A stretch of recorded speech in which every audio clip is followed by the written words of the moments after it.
তো অনেকদিন ধরে পিন্টারেস্টে আমি এই ঘোস্ট ইমোজিগুলো দেখতেছিলাম, তো ভাবলাম আজকে বানিয়ে ফেলি। তো এর জন্য লাগবে আমাদের টিস্যু পেপার। আমি এখানে পকেট টিস্যু ব্যবহার করেছি, তোমরা চাইলে যে কোনো টিস্যু ব্যবহার করতে পারো। এরপর আমি মাথা বানানোর জন্য একটা টয়লেট পেপার ব্যবহার করেছি, তোমরা চাইলে সফট পেপারও ব্যবহার করতে পারো। এরপর আগে থেকে মুড়িয়ে রাখা সেই টয়লেট পেপারটা টিস্যুর মাঝ বরাবর রেখে মুড়িয়ে নিলাম। এরপর এর মাথার দিকটা বাঁধার জন্য আমি এখানে কাটিং সুতা ব্যবহার করেছি, তোমরা চাইলে যে কোনো আঠা ব্যবহার করতে পারো। তবে এখানে আঠা ব্যবহার করলে এখানে চিটচিটে হয়ে যেতে পারে এবং টিস্যুটা ভিজে যেতে পারে, সেজন্য এখানে সুতা ব্যবহার করাই ভালো। ভাই আমি জানি আমার ভিডিওগুলো আজ এটা কোনো কাজেই না, তারপরে তোমরা শেষ পর্যন্ত দেখতে পারো এবং সাবস্ক্রাইব করতে ভুলো না। এরপরে মাথাটা বাঁধার জন্য এই সুতার ট্রিকটা তোমরা ফলো করতে পারো এবং শিখে নিতে পারো। এই ইমোজিটা বানানো একটু ট্রিকি বাট ইজি, তোমরা চাইলে ইজিলি একটু ভালো করে দেখলেই বুঝতে পারবা এবং বাসায় বানাতে পারো। তো এত আজাইরা বকতে বকতে আমার এই ভেতু ডিম ঘোস্ট ইমোজিটা বানানো হয়ে গেছে, যা দেখে তোমাদের একদমই ভয় লাগবে না। এরপরে ফেসটা নাকি কি জানি বলে, ধরো ভূতের আবার ফেস।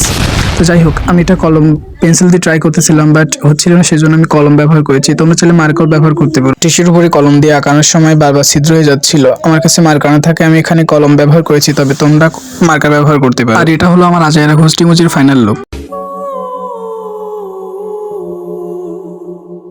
তো আমাদের ভিডিওটা ভালো লাগলে লাইক এবং সাবস্ক্রাইব করে দিও। Bye bye.